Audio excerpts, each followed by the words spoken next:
in South Carolina. And his name actually does teach us a little bit about it. Eastern tells us where he lives, the eastern part of this country.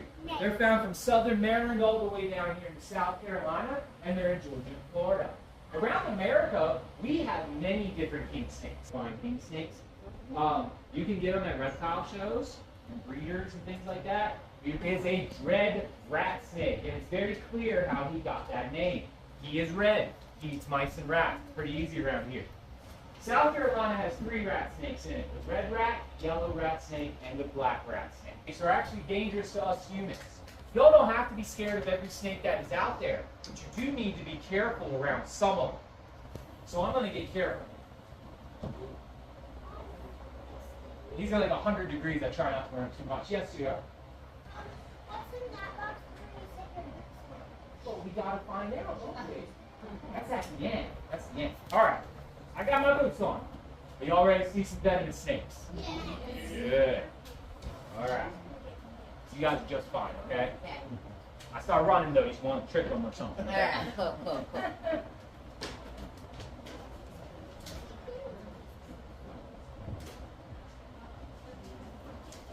Have you been bit? Let me finish this statement before I answer that. Oh, yeah, for real. Oh my gosh. I haven't been bit by anything that matters. Good. Thank God. This here is indeed a copperhead. 10 points over there. This is a southern copperhead. And southern copperheads are the most common venomous snake in South Carolina. They're very common because they eat different things, so they're able to live in different places. Oh my God. Who needs coffee when you're at a Serpentarium? So as I was saying, yeah, never know animals, right? Pit vipers do have a triangle and pointy head. You can see on this snake how the back is much bigger than the front, and it's going to be a lot easier to see on the other snakes. So this rule is helpful, but that rule doesn't cover everybody. Southeast United States always have these patterns, and I think those look a lot like chocolate Hershey Kisses, don't you? Right? They're wide at the bottom. You get skinny as they go up the snake's side. And that's a sure way of knowing that is a copperhead.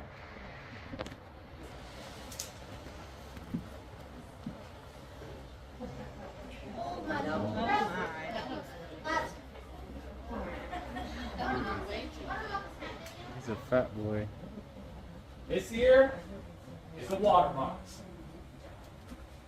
Now water moccasins are also called cottonmouths. They get that name because the inside of his mouth is white and chalky like he ate a cotton ball. Now what's really cool about that is they don't use that to help them catch more food. They use it to tell animals, I'm not a happy snake, you best get away from me. It's a warning. I think it's nice that snakes do this. They don't have to warn us, but snakes don't want to be bothered, and they definitely don't want to bother us either. Now this here is a water snake, but not every water snake is a moccasin. He likes to eat fish and frogs, so he lives around those places. And he blends in very well to that marsh and the swamp he sits in. That's what he wants first. He wants to disappear, and you walk right past him without knowing. But when that animal or person gets too close and these guys get nervous, they open their mouth. Now that white mouth stands out against the dark colors he sits on so that you can see it. The snake is screaming at you. Do you see what I have? I'm about to use this. Get out of my face. So let's see what I can do here. So they sit nice and still, hope no one sees them, but somebody comes trumpeting around, these guys get scared, they open their mouth up. Almost.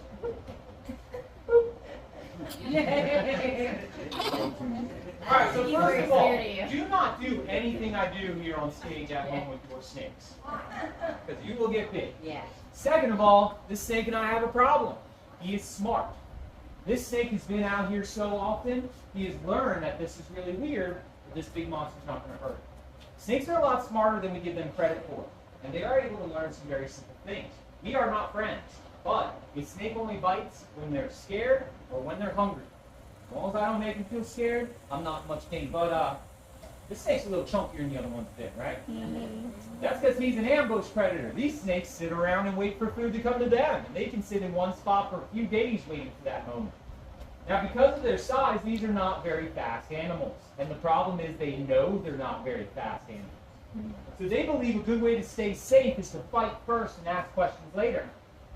When sitting still doesn't work, the mouth goes out. When the mouth doesn't work, the snake fights back. In his little head, he's thinking, I'm slow. If I run away, this animal's probably going to eat me.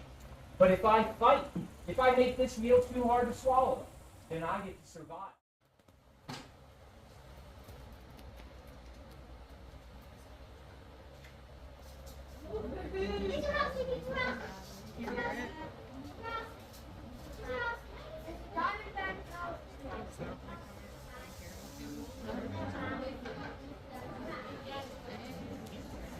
This one used to it too? Yep, and he knows what I'm doing. Right, we're going to start here then.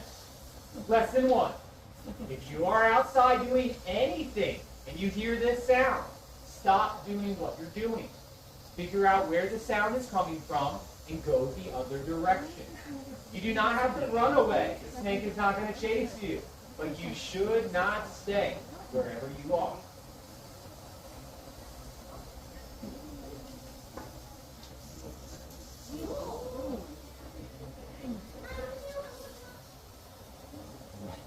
This here is indeed a rattlesnake. This one is a canebrake rattlesnake. These are the most common rattlesnake in South Carolina. Has anyone here ever heard of a timber rattlesnake? Very good. Timbers and canebrakes look similar with a couple of differences, but if you look at their DNA, those two snakes are nearly the same animal. What's happened is that two areas, the local, one is the canebrake / timber. The other is the eastern diamondback, who is the world's largest rattlesnake, and they can get over 6 feet long. Biggest rattlesnake ever found in nature was over 8 feet long. I'd be worried about that. The third around these parts is the pygmy rattlesnake, who's the smallest. They don't get much bigger than a foot long. They're little and they're cute. They're still going to go to the hospital though. Stay. The rattlesnakes all have the rattle. All these rattles do is make noise to tell animals that I know where you are, now you know where I am. Go away. It's a warning.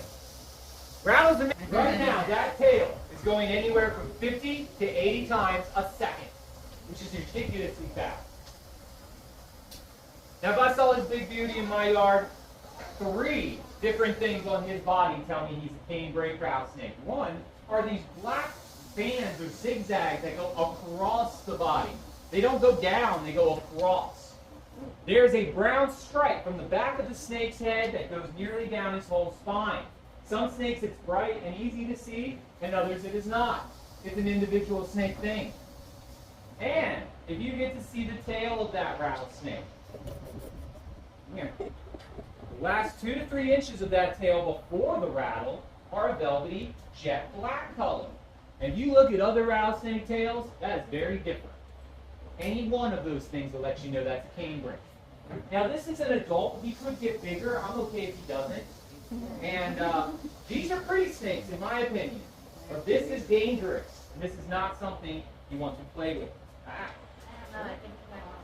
Oh, that's too bad.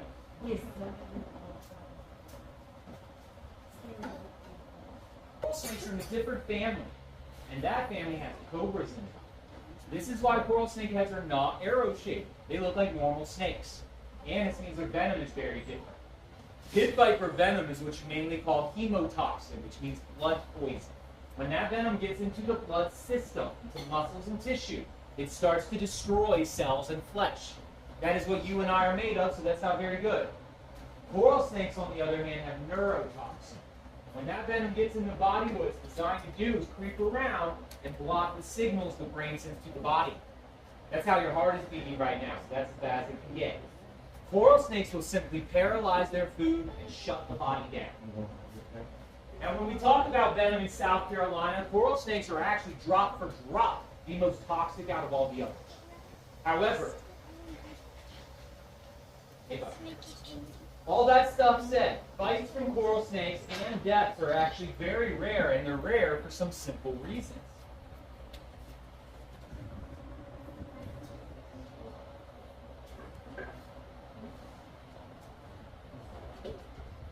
Ones are shy. These snakes would much rather run away from a predator or fight than stick around to see who wins. Coral snakes like living deep in the quiet woods, under some logs and leaves. They don't want to live around someone's loud house with a yard and a lawnmower and a dog running around. While they're out there in the woods, they eat small animals, little baby snakes, lizards, and frogs. They do not normally eat mice, and coral snakes are too small to eat rats. So that means they don't usually come around someone's house looking for some food. And because they eat small things, they have small heads. Their teeth are not very big, and they have a harder time getting through thicker skinned creatures like us. It is something that is possible, though. Now, I want to show you his body. These are unique snakes. They are pretty snakes. They don't like hooks, though. Any volunteers? No? Not today?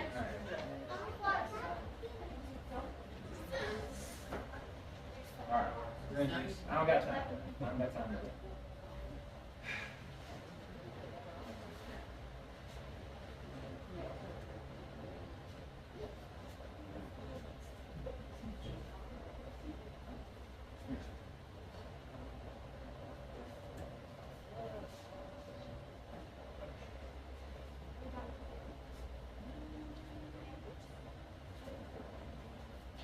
Okay. Okay. That's the easy part. Yeah. These snakes are very pretty, but this is not an animal eater.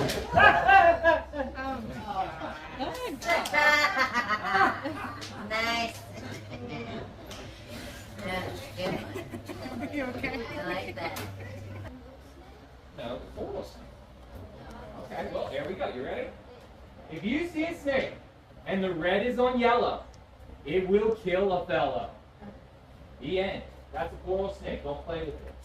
But if the red is on black, you're okay, Jack.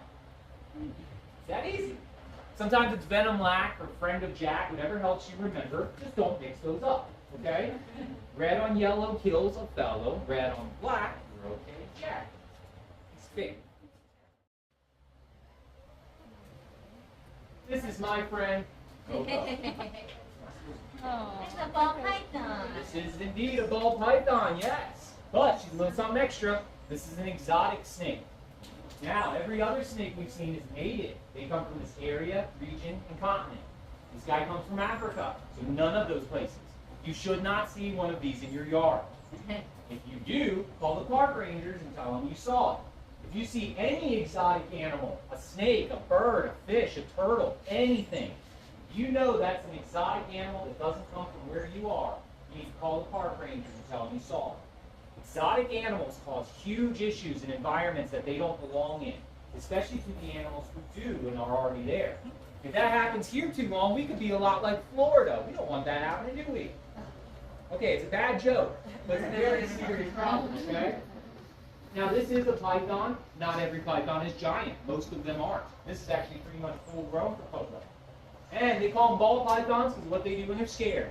Instead of biting and striking like many snakes do, and they will, but they'd rather wrap their bodies into a ball, put their head in the ball, and tighten it up. They do that because this is an ambush predator. This is not a fat snake. She's got lots of muscle. And those muscles can take bites and scratches. Snake heads can't. Their skulls are made out of very thin bones, and they got to do all they can to stay safe. Let you be guys pet too? All right. Ready? Spread these out. Hold still. Use your muscles. Hold your camera through. His turn. Coco's coming at me. She's just moving. She's just exploring. I never got a tongue kiss fire. It's okay.